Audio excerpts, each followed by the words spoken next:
So the tournament tonight is going to be played on every machine except the following. The Flintstones, Bonsai Run, Tales from the Crypt, Doctor Who, Star Wars Episode 1.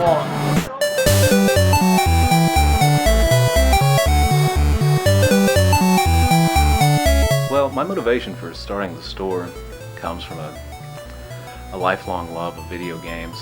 I was born in '79, and some of my earliest memories come from the Atari 2600 my parents gave me. And my dad almost immediately regretted it because after I had it, I didn't want to do anything else.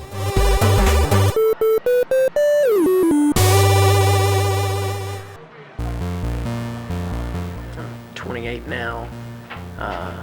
Been playing video games since I was 5 years old, so it's something that's always been with me, something I've always enjoyed, and it's nice now to be able to turn a lifelong hobby into the way I make my living.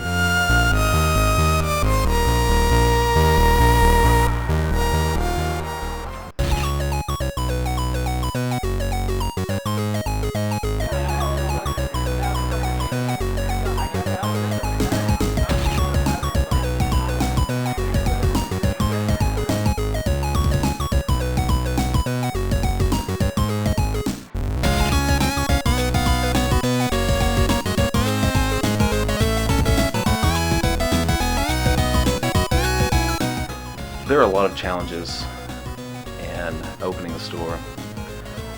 You know, the big problem with wanting to do something with this arcade equipment was finding a way to potentially make it viable.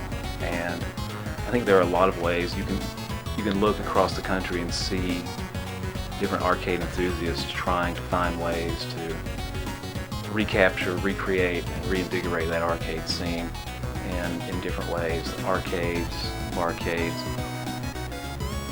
And our store is a combination of an independent game store with a focus on retro gaming with an arcade. And the hope was that there would be enough synergy there between an independent gaming store and an arcade to help generate interest in both. People who were interested in retro gaming would come out and fall in love with the arcade. People who missed the arcade would come out and hopefully become patrons of the retail store.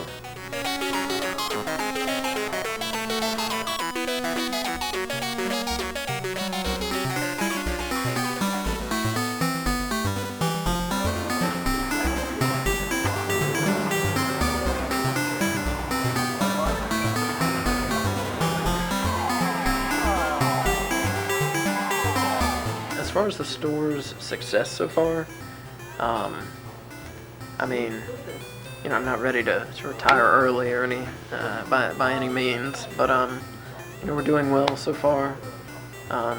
Better than I expected, better than most or a lot of businesses been doing in the recession. I think the biggest success has been seeing a lot of people get into some classic games that maybe they wouldn't play. If we weren't here, I like to think we introduce people to games that maybe they haven't given a chance before. Games are a lot of fun they might have missed. I'm not an expert by any means, but I played a lot of games, so it's been fun being able to share a lot of that with our customers. If things could be the way they were before, everything would be just fine. If things could be the way they were before, I'd still be stuck in the grind. You gotta take a chance and throw it away, no matter how important it is. An independent game store isn't something you do because you want to get rich. It's something you do because you have a personal interest in gaming. The dream, kind of, the idea, something Daniel and I both love is the arcade games and kind of the arcade culture of just being turned loose in this dark place with all these games, just like a pocket full of quarters. See how long that could last you. That's something I think that kind of or not kind of, that had largely gone away in America.